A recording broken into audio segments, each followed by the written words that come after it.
ኢትዮጵያ ሱዳንን ልትለቃት አልቻለችም። ማሻአላህ አለይ ኢትዮጵያ በሱዳን ላይ ያላት ጥማት የቆየ ነው። አንድ ነገር አትማሩም እዚህ ጋር ወንድሞች እህቶች፣ ግብፃዊ ቁጭ ብሎ እንደዚህ ሲፈተፍት የኢትዮጵያና የሱዳን ጉዳይ የውጭ አደጋ የምንለው በከፍተኛ ሁኔታ ያለው ኢትዮጵያ ጋር ነው ይላል። ይሄ ነው።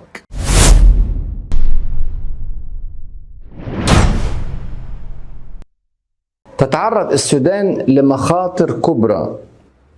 المخاطر ديت نتيجة الاضطراب السياسي اللي بتشهده السودان. السودان አሁን የደረሰባት የጦርነት ውጥረትን ተከትሎ አደገኛ ለሆኑ የተለያዩ ጉንተላዎችና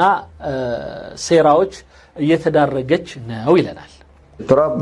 مش بتاع سنة أو سنتين أو ثلاثة، مش خاص بالحرب الأخيرة فقط. الاضطراب ይህ የሱዳን ችግርና ውጥረት አሁን ላይ የመጨረሻው ጦርነት ብቻም ሳይሆን ከሱ በፊትም በነበረው የፖለቲካ ሂደት مستمر منذ عدة سنوات أو عدة عقود. ምናልባትም በ10 ዓመታት ሁሉ ብለን የምንገልጸው አይነት ነው በውስጧ ሲቦካ ማለት ነው። طبعا تفاقم في 15 ابريل 2023 بالحرب الدائرة بين الجيش السوداني وقوات الدعم السريع. በተለይ ግን አሁን ላይ የመጨረሻው 3 ዓመት ላይ በከፍተኛ ሁኔታ በልዩ ኃይሉና በአብዱል ፈታህ አልቡርሃን ወታደሮች በተፈጠረ ግጭት ከፍተኛ ሆኗል። لكن في كل الأحوال المخاطر كبيرة جدا، المخاطر داخلية ومخاطر خارجية. ነገር ግን የውጭም የውስጥም አደጋዎች ግን አሁንም ሱዳንን በከፍተኛ ሁኔታ እየጎዳት ነው። من أشد المخاطر الخارجية المخاطر القادمة من إثيوبيا. ይሄ ነው የውጭ አደጋ የምንለው በከፍተኛ ሁኔታ ያለው ኢትዮጵያ ጋር ነው ይላል። ይሄ ነው እንደነዚህ አይነት እንትን ሃይማኖት ልብስ ለብሰው ወይም የሃይማኖት አይነት ስብዕና ይዘው በውሸት ኢትዮጵያን የተለያዩ ስም እየሰጡ እየመረጉ ይህን የአረቡን በተለይ ከሳውዲ ከመሳሰሉት አካባቢ ያሉትን ማህበረሰቦች ልባቸውን ማበላሸት በኢትዮጵያ ላይ ያላቸውን አስተሳሰብ ለዚህ ነው በቀደም ነግራቸዋለሁ። አንድ ሳውዲያዊ ተወያየኝና ምነግረው ነገር ሎጂክ ነው፣ ምነግረው ነገር የእውነት ነገር ነው። ውሃችን እኛ ጋር ነው፣ እኛ ጋር ያለው 74 ቢሊዮን ሜትር ኩብ ነው። ግብጽ ጋር ያለው 168 ቢሊዮን ሜትር ኩብ ነው። ማን ነው ረሃብ ቢመጣ ወይ ዝናብ ቢቀር ማን ቶሎ ውሃ ቢደርቅበት ብዬስ ጠይቀው ኦፍ ኮርስ የታወቀ ነው። ኢትዮጵያ ስትራብ እነሱ ሲጠጡ ነበር። በጦርነት የሞከረችንን የጉንደት የጉርአይ ምናምን ሁሉንም ነገር አወራሁትና አንድ ትልቅ ፕላትፎርም ላይ ሰማና ቢሆንም አለ በቃ ይሄ ከልጅነታቸው የጠጡት ነገር ስላለ ግብጽን አሁን ላይ ሌላው ቀርቶ ከሰማይ የሆነ ነገር መጥቶ ቢጠርጋት ደስ ይለኛል ይልህና ግን ከኢትዮጵያ ጋር ጉዳዩ ሲመጣ ግን እኔም ወግነው ከኢትዮጵያ ጋር ይላቸዋል። እስከዚህ ደረጃ በኢትዮጵያ ላይ እንዲነክሱ እና ኢትዮጵያን የተለየ አይነት በጭራቅ መልክ የተሳለ አይነት ነገር ሆና እንድትታያቸው ሰርተዋል። በጣም የተወሰኑት እንግዲህ ለዚህ ነው እኛ በጣም ቱሪዝም ያስፈልገናል፣ በጣም የአረብኛ ስራ ላይ በጣም መበርታት አለብን። ሌላም ብዙ በዲፕሎማሲውም ጥረት በጣም ሰፊ ስራ ይጠበቅብናል። ምክንያቱም ግብጾቹ ተሰግስገው አሁንም በዶቼ ቬሌ በአርቲ በሌሎች በአልጀዚራ በተለይ በጣም መርዛቸውን የሚረጩባቸውና በደንብ በቃ ይሄ ነው በቃ ትክክል ይምልላቸዋል አንዳንዱ እና በቃ ምንም አያፍርም። የተሳሳተ ኢንፎርሜሽን ከግብጽ ወስዶ እሞትበታለሁ ይላል እና እስከዚህ ደረጃ እንግዲህ በሚያሳዝን መልኩ ስለሚሰራብን ነው። ይሄ ሰው በተለያዩ የሃይማኖት መጻሕፍት ጽሁፎቹ ይታወቃል። ሃይማኖታዊ ታሪክ በሃይማኖት ጉዳይ እስልምና ያለፈበትን ሂደት ተከትሎ የተለያዩ ታሪኮች አሉ። እሱን በመጻፍ ይታወቃል። ስለዚህ በሌላ ነገር ያለውን ዕውቅና ተጠቅሞ ግን ፖለቲካም ይሰራል። የኛዎቹ ወይም የኔቢጤዎቹ ብዙ ጊዜ ሃይማኖተኛ ስንሆን ስለ ሀገር ማውራት ጭራሽ ክልክል የሚመስለን ደንቆሮች አለን። በጣም ይቅርታና ለቃሉ እና በዚህ መልኩ ኢትዮጵያን የሃይማኖት ልብስ የለበሱትም ያለበሱትም ዘፋኙም ገጣሚው ምኑም ኢትዮጵያን ሲያነቁርና ኢትዮጵያን ስሟን ሲያጠለሽ ምንም እንዳልሰማው ነው ዝም ማለት በጣም ከባድ ጥፋት ነውና ችሎታው ያለው ሰው በአረብኛም በሌላም ቋንቋ የቻለ ሰው ይህንን ነገር የግድ ከሀገሩ ላይ መጋፈጥ በጣም ወሳኝ ነው إثيوبيا دولة كبيرة إثيوبيا تلك أجرنات الحمد لله أنه شهد أن إثيوبيا كبيرة ويعلم ذلك ولكن لسانه لا يتركها ويلغو فيها نسأل الله العافية دولة ضخمة 1.1 مليون كيلومتر مربع وسكانها كتير ይህች ሀገር አንደኛ ብዙ ቁጥር ህዝብ ያላባት ሀገር ናት በስፋትም ከሚሊዮን ኪሎ ሜትር ስኩዌር በላይ የሆነች ሀገር ናት 126 مليون إنسان أو أكثر በውስጧ ከ129 ሚሊዮን ሰው በላይ የሚኖርባት ሀገር ናት يعني تعتبر الثانية في أفريقيا من ناحية تعداد السكان بعد نيجيريا ስለዚህ ከናይጄሪያ ቀጥሎ በቁጥር بأفريقيا ሁለተኛ ናት ማለት ነው وليها حدود كبيرة جدا جدا مع السودان ليها حدود بتبلغ حوالي 735 كيلو مع السودان ሌላው ከሱዳን ጋር በተያያዘ በጣም ረጅም ደግሞ ድንበር ያላት ሀገር ናት ኦልሞስት ከ600 ኪሎ ሜትር በላይ አክቹአሊ ከ800 ኪሎ ሜትር በላይ ነው የሆነ ድንበር አላት 4 ولايات سودانية بتقابل الحدود الإثيوبية አራት የሚሆኑ የተለያዩ ክልሎች በሱዳን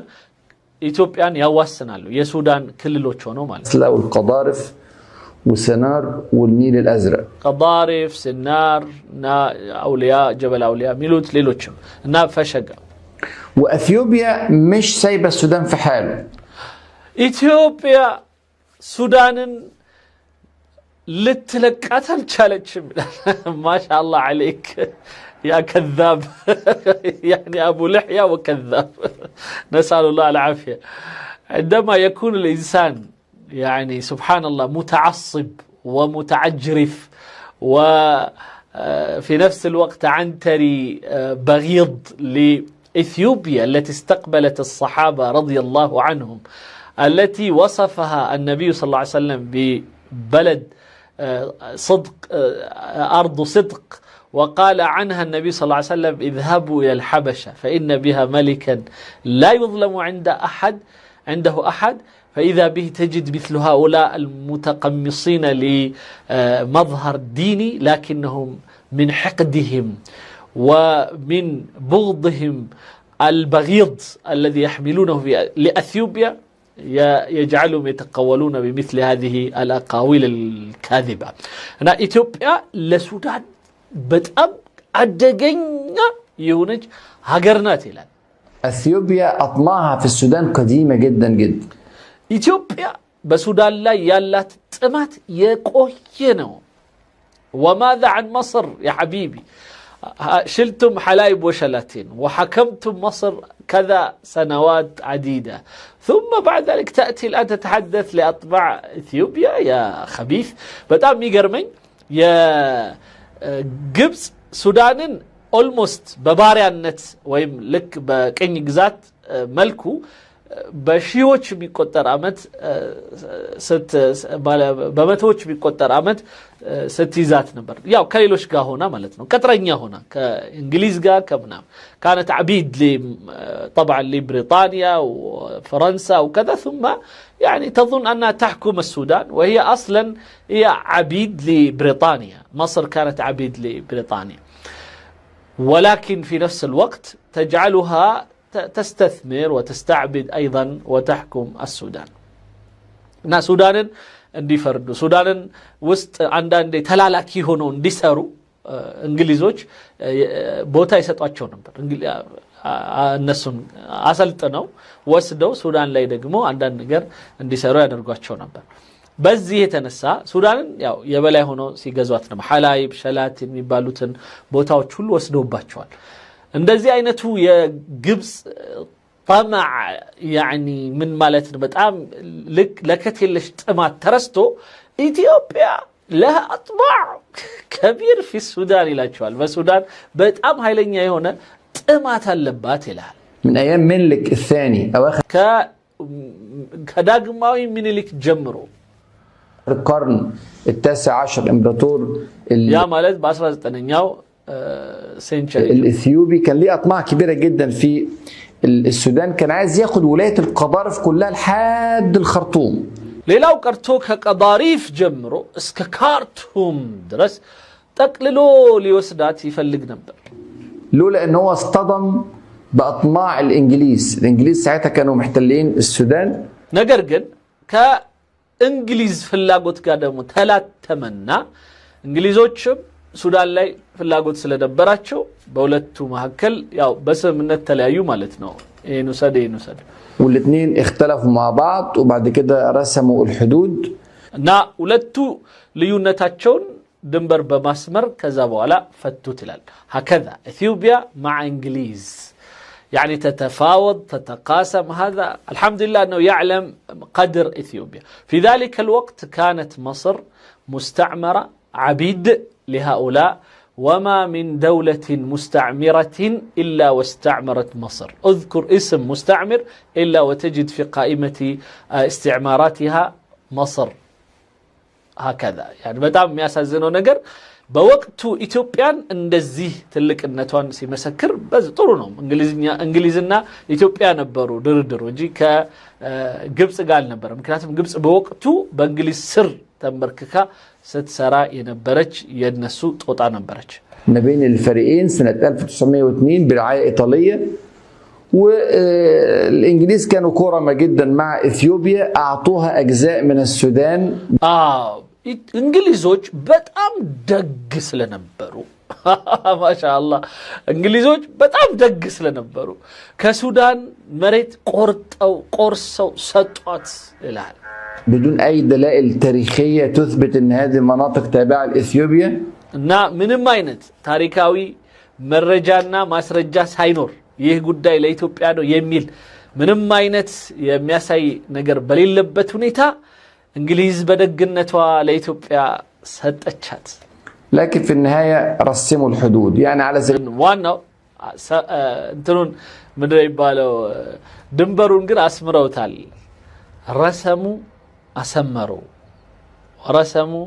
አሰመሩ ሁሉም ፊደል አለ ለዛ ነው ልቤን የወሰደው ረሰመ አሰመረ ሰመረ አሰመረ ረሰመ من مثال بني شنقول مثلا ولاية من الولايات الإثيوبية دلوقتي በአሁኑ ሰዓት አንዱ በኢትዮጵያ አንድ ክልል የሆነው ቤኒ ሻንቁል ለምሳሌ ከእንግሊዞች በስጦታ መልክ ለኢትዮጵያ የተሰጠ موارد الذهب ادوها لإثيوبيا وغير በጣም ብዙ ወርቅ ያለበት መሆኑን ስለሚያውቁ ለኢትዮጵያ ሰጣት من المناطق المهم انهم رسموا الحدود سنة 1902 وما حصلش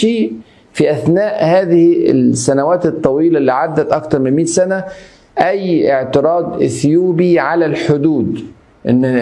إن مثلا الحدود دي غلط وإن أنتوا واخدين جزء إثيوبي في داخل الأرض السودانية ومع ذلك التعديات الإثيوبية على السودان لم تتوقف ስለዚህ ይላል ይሄንንም ወስደው ሲያበቁ ደግሞ ኢትዮጵያኖች ተጨማሪ አሁንም መሬት ለማግኘት ከዚህ በፊት አንስተው ጠይቀው ተማያቁትን የሆነ መሬቶች አሁንም በመጠየቅ ላይ ይገኛሉ ይላል እንደዛ ነው እንዴ وخاصة في ولاية القضاء شيخ كذاب يعني يكذب على الملأ ولا يستحي إثيوبيا لم تطالب لا أرض زيادة ولا شيء بل هي الصامتة والبرهان أحيانا يتدخل ويأخذ ما يشاء ثم يخرج وهكذا بلطجي عنتري ويترك حلايب وشلاتين ويأتي إلى إثيوبيا يدفر يقبس فرس عبد الفتاح البرهان የምናቀው የሆነ እንቅስቃሴዎችን ሲያደርጋ ግን ኢትዮጵያ ምንም አይነት ክሌም ስታደርግ ተሰምታ አታውቅም ይሄ መሬት የኔ ነው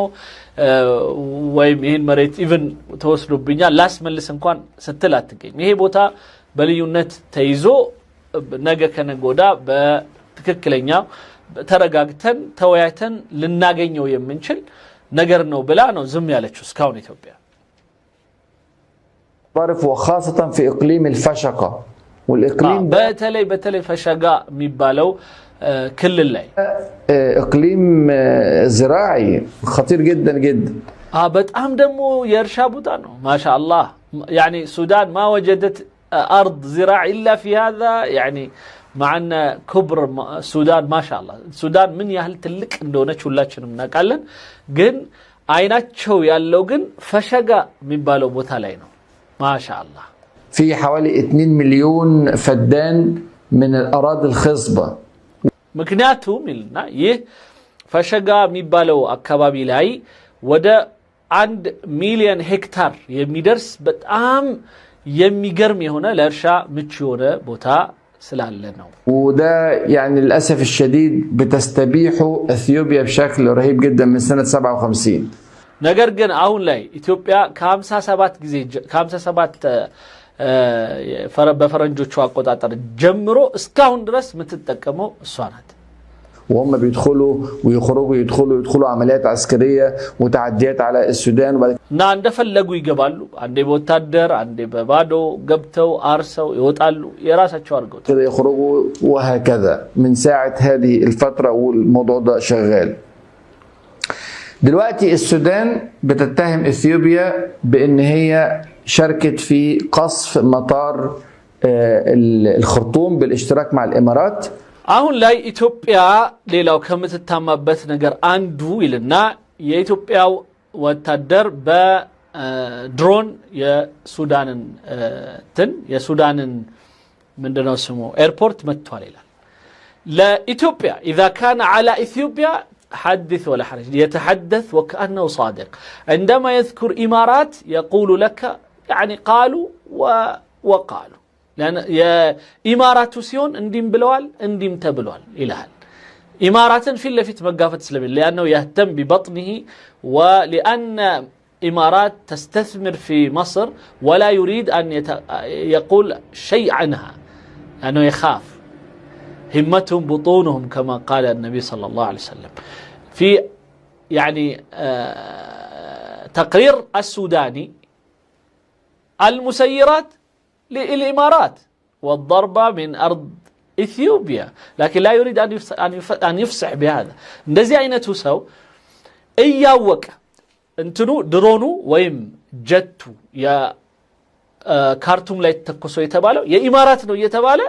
يا إمارات قداي لا سيورا نقرأتشوالو انديت أدرقو انداستبابل مالت يا إمارات لاي منالا أي إمارات يبالال جن الله أعلم الله نو مياقونتو منام بلونو ميزلو مكان إماراتن زلو ليناقر سلما يشل مالت. ስለዚህ ኢትዮጵያ ስትሆን ግን ምንም ችግር የለም ጫፍጭፍ ኢትዮጵያ ብቻዋን ያላረገችው ነገር እንደው ሌላው ቀርቶ በሱዳን ምን ላይ ባለው ትርክት እንዴት ነው ኢማራትን እዚህ ቦታ ላይ ማታነሳው? وده طبعا عامل يعني اضطراب كبير جدا في العلاقات الإثيوبية السودانية. هي بسوداننا بإثيوبيا مهكل ትልቅ የሆነ የግንኙነት ችግር ወይም ውጥረትን ፈጥሯል። الخارجية الإثيوبية قالت ግን አንድ ነገር አትማሩም እዚህ ጋር ወንድሞች እህቶች ግብጻዊ ቁጭ ብሎ እንደዚህ ሲፈተፍት የኢትዮጵያና የሱዳን ጉዳይ ايش دخلوا يعني ايش دخلوا المصري يتحدث ما يحصل بين إثيوبيا والسودان في البداية مثله والآخرون، إلا أن لهم أطماع ولهم أيضا تدخلات غير شرعية ويضربون يعني حتى بالأسلحة الكيميائية مع عبد الفتاح البرهان الغاشم أهل السودان كأندو قاوقنو ሌላው ቀርቶ የኬሚካል መሳሪያም ተጠቅመሃል ተብሎ የሚታማው ከሆነው አብዱልፈታህ አልቡርሃን ጋር አብረው የሱዳንን ህዝብ እየጨፈጨፉ ጦርነቱ እንዲቀጥል ያረጉ ወይ አንደኛውን በጣም ባላቸው አቅም ገብተው ይሄን ጦርነት ጸጥ ማድረግ አልቻሉም። يعني أجناد مجندة مصر يعني ما شاء الله عندها جنود كبيرة يا ألم عندنا يا بأفريقيا عندنا وتدر على الكالج لمن السودان لا يقبتا عميتين جرسا بقى عبد الفتاح البرهان أما تشاشتا لما وطات تفلق لا تريد أن ينتهي الحرب تورنته انديالك أتفلق